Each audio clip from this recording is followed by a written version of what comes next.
မြေပြင်မှာကြံခဲ့တာဆိုတဲ့စကားကြောင့်မေတ္တာရာထိတ်လန့်သွားပါတယ်။ကောင်းကင်မြို့သားတွေအတွက်ကဘာမြေပြင်ဆိုတာပုံပြင်တွေထဲမှာကြားဘူးတာအရကြောက်စရာကောင်းတဲ့နေရာတစ်ခုလေ။ဒါပေမဲ့မြို့တော်ကြီးတစ်ခုလုံးအမှောင်ကျတော်မဲ့အခြေအနေကြောင့်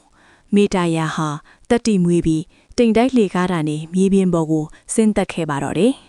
။မြေပြင်ပေါ်ရောက်တော့မေတ္တာရာမြင်လိုက်ရတာကကောင်းကင်နဲ့လုံးပေါ်ချာနာတဲ့အယောင်အသွေးစုံလင်တဲ့တစ်တော်ကြီးတစ်ခုပါ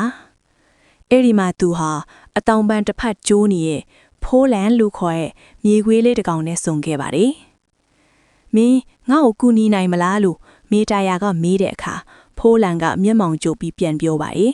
။ဒီတောအုပ်ထဲမှာစာနာမှုတွေမေတ္တာတရားတွေပျောက်ပြီးတော့အမှောင်ကျနေတာကြာခဲ့ပြီ။အားလုံးကတကိုယ်ကောက်ဆန်နေကြတာ။ငါအတောင်မှန်ကျိုးနေတာကိုတောင်ဘယ်သူမှလာမကူညီပေးကြဘူးလို့ပြန်ပြောပါတယ်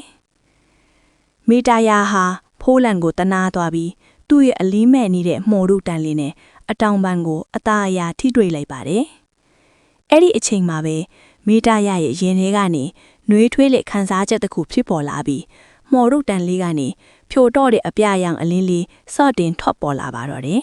။ဒါပေမဲ့အဲ့ဒီအလင်းရောင်ကခဏလေးပဲလင်းသွားပြီးပြန်မှိန်သွားခဲ့ပါတယ်။ထိုးအချိန်မှာပဲတောအုပ်ရဲ့အမှောင်လေးကနေအရိပ်မဲတချို့ကသူတို့ကိုဥတီပြီးတိုက်ခိုက်ရန်မှုဖို့အတွက်ရောက်လာကြပါတော့တယ်။